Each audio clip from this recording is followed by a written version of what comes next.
ভাই রে ভাই, ক্রিকেট দুনিয়ায় কত কিছুই তো দেখলাম, কিন্তু এটাকে দেখলাম।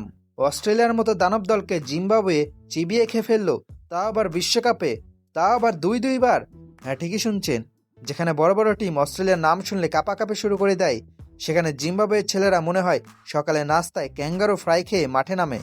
স্কোরবোর্ডটা দেখেছেন? জিম্বাবুয়ে 169 আর অস্ট্রেলিয়া 146-এই কুপকাত, 23 রানের জয়।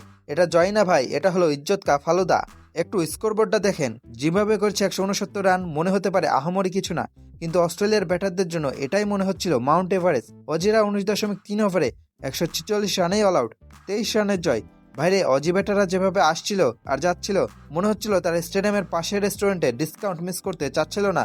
ট্র্যাভিস হেড আর গ্লেন ম্যাক্সওয়েলরা কি জিম্বাবুয়ের স্পিন বুঝেছিল, নাকি জিম্বাবুয়ের জাদুকরি কোনো মন্ত্রে হিপনোটাইজড হয়ে গিয়েছিল? 23 রানের এই ব্যবধান আসলে অস্ট্রেলিয়ার অহংকারে 23টা বড় বড় করে ফুটা করে দিয়েছে। এখন আসি আমাদের কথায়। সোশ্যাল মিডিয়ায় এখন একটাই কানাকাটি, জিম্বাবুয়ে পারছে, আমরা পারছি না কেন? সত্যি তো ভাই, জিম্বাবুয়ে যাদের হারায়, আমরা তাদের সাথে খেলার আগে দোয়া দরুদ পড়া শুরু করি। জিম্বাবুয়ের সিকান্দার রাজারা যখন মাঠে নামে, তাদের চোখে মুখে একটা খুঁতে থাকে। তারা ছোট দল হতে পারে, কিন্তু কলিজাটা বাঘের মতো।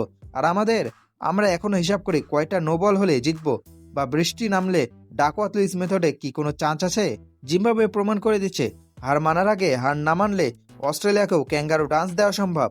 ইতিহাস সাক্ষী, জিম্বাবুয়ে যখনই বিশ্বকাপে অস্ট্রেলিয়ার সামনে পড়ে, তখনই অস্ট্রেলিয়াকে তারা কোনো এক রহস্যময় কারণে হোম ডেলিভারি দিয়ে দেয়।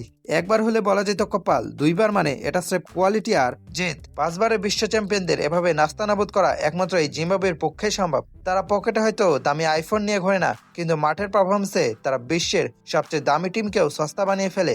তো শেষ কথা হলো, যারা যারা অস্ট্রেলিয়াকে অপরিচিত ভাবতেন, তারা আজ রাতে জিম্বাবুয়ের পতাকাকে একটু সালাম দিয়ে ঘুমান। আর আমাদের টিমকে বলি, ভাই আপনারা জিম্বাবুয়ের এই ম্যাচের হাইলাইটসটা অন্তত কয়েকবার করে দেখেন, হয়তো আপনাদের মধ্যেও কোনো জাদুকরী পরিবর্তন আসতে পারে।